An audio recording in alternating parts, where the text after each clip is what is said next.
I do this thing of taking walks around some of the really nice neighborhoods in Johannesburg for multiple reasons. Of course, for inspiration. You know, it's always nice to be around people that have really succeeded in their various crafts and various businesses. Number two, because there's a lot of trees, you know, which means it's shady, which means there's a lot of shade, a lot of good fresh oxygen, especially maple trees and jacaranda trees. They sound beautiful, they look beautiful. It's always nice to walk under them. The neighborhoods tend to be nice and quiet, so there's not a lot of cars busy going up and down and those kind of things. And to look at the beautiful houses, man, the houses are absolutely stunning. It leaves you wondering, what the hell do these people do for a living? And I'm making this video because of exactly that, you know. When you walk in these neighborhoods, and I suggest you do, whichever city, town you live in, whether in South Africa, whether on the African continent, or anywhere abroad where you may be watching this video, try and find some of the upper suburbs. If you're allowed to walk in them, take a walk, nice little stroll, look at the homes, look at the quality of the homes. And what happened 2 weeks ago while I was taking a walk in Greenside looking at the houses is I started thinking about this idea of what it takes to live in a 10 million rand, as an example, 10 million rand house. What does it actually take? A 10 million rand house, I think at an interest rate of about 10%, you're looking at about 100,000 rand per month for the bond on its own. This excludes water and lights. This excludes the upkeep, the maintenance. That means your domestic worker or workers, you may have more than one, your gardener, landscaper, if you want to call them that. And then obviously, if you take care of property, you know, every few years you need a fresh coat of paint. Every now and then you'll need to fix certain things, redo plumbing or fix plumbing, the electrical work, maybe renovate, maybe extend, etc., etc. So it excludes all of that. 100,000 rand per month just to pay the bond for a 10 million rand house.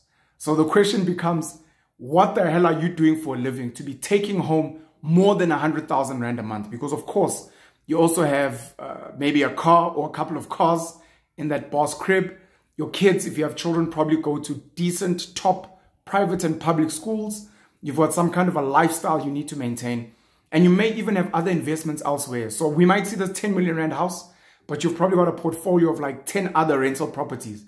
You probably own shares, or you own yourself a farm with livestock, with crops. You may own a couple of Ubers. You may own some taxis, some buses. Basically, you have investments and you get to travel. So what does a person have to be taking home at least 100,000 rand a month? And in my thinking, I started seeing that, look, some of the people that own the homes are not first generation. Some of them could be second, third generation. So if there was a way to zoom into every house and find out, what do these people do for a living? You might find out that this person's grandmother, grandfather owned a big import-export business. Maybe they were importing t-shirts from Vietnam. Maybe they were doing machinery from China. Maybe they were importing certain engineering products from Germany, as an example. And because of that, the family built a lot of wealth. And the grandparents bought this house way cheaper, or built this house way cheaper 2 generations ago. And now that they are here, you might find they're a school teacher. You might find it's a nurse, it's a police officer. And all they need to do is pay for the rates and taxes, the water and lights, and just the basic upkeep. And they fine.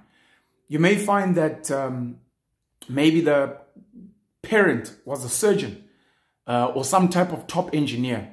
And they started off buying into this property. And then you, as the child, you go and you become a chartered accountant or a top lawyer. And then you take over. Because the property is so big, you get to live in one part while your parents live in the other part. And you get to assist with some of the bond. That's business, or that's being self-employed, as an example. So for normal human beings, especially if you're in high school, you have to look at your skill set. Number one, are you naturally gifted athletically? You know, someone like Siyamthanda Kolisi, who is the captain of the Springboks. Someone like a Themba Bavuma at the Proteas.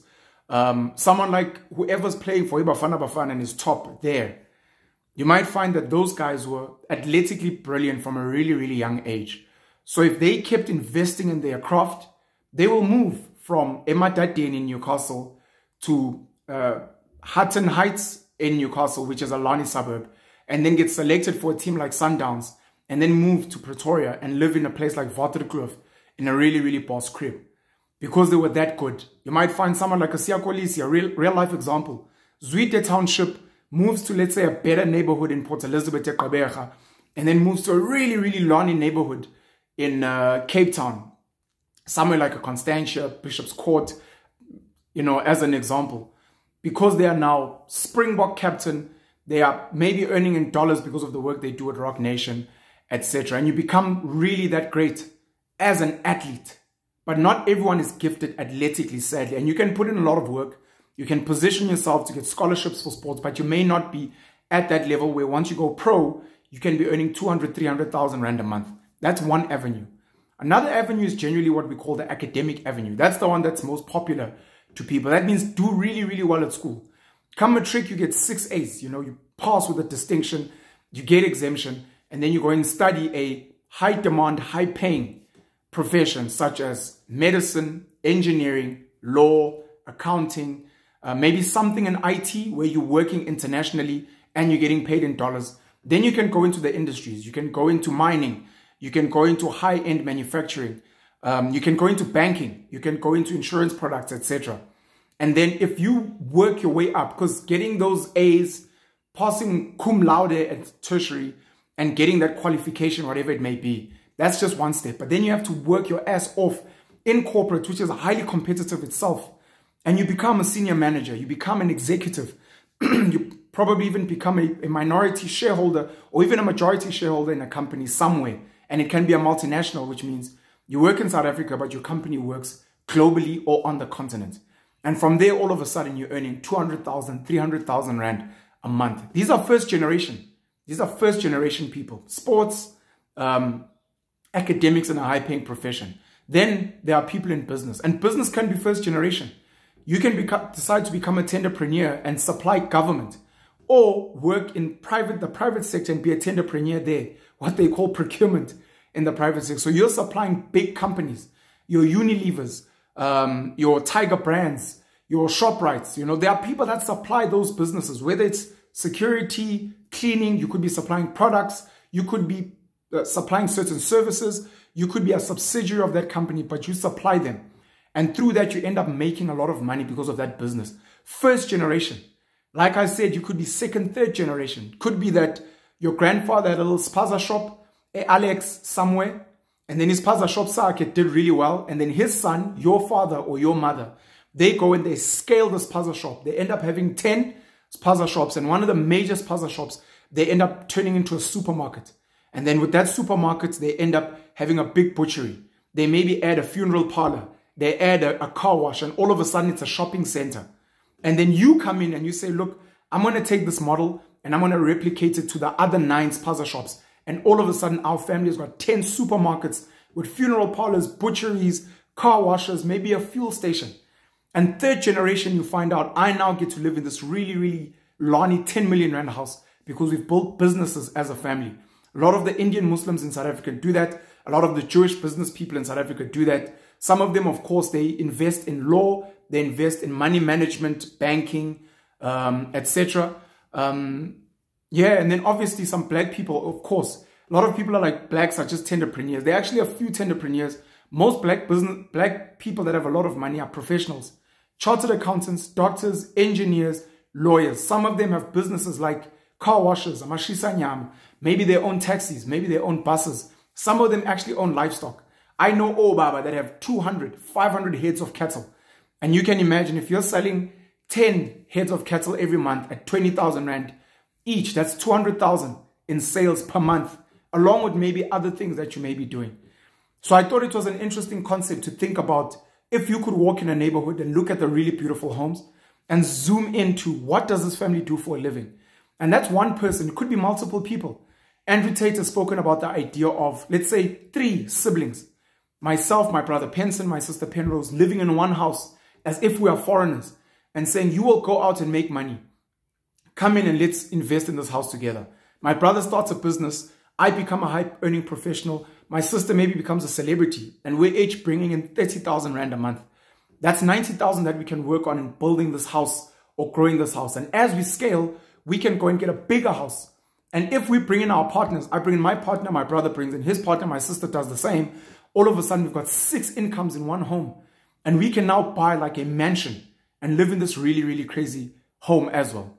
And then the last one for kids that aren't athletically gifted, the kids that aren't gifted in terms of academics, the kids that aren't maybe politically connected to get certain jobs, business offerings, etc. The kids that really suck at business. Some of them, that's when they start thinking of crime. Because they, like you, have big dreams and ambitions. But they're not athletically built. They weren't good at school. They can't get a great job. They can't run a good business. That's when they decide to go into crime. And sometimes they have one big hit. They maybe steal 2-3 Ferraris, sell them on the black market and take that money and begin building businesses from there. Because they also want their kids to go to the same school as yours. They also want to have medical aid and a full comprehensive cover. They also want to be able to travel, to drive nice cars. And they say crime is going to be the way that I go in. And in some of these neighborhoods, there are criminals that live there. Whether they started off as criminals or they are still criminals now, just so that they can make that 100, 200, 300, 500,000 rand a month. And some of the professionals even, once they get to a certain level, they start working with criminals so that they can make even more money. Just a thought from my side, something to think about if you're ambitious. Go and take walks in some of these really nice neighborhoods. Go look at the beauty of the homes. Get your mind to breathe and be inspired. And then try and figure out for yourself, what direction must I take so that I can go and have a boss crib and live in a boss neighborhood and be able to be an inspiration to other young people like myself. Pin you all the black pen. Cheers.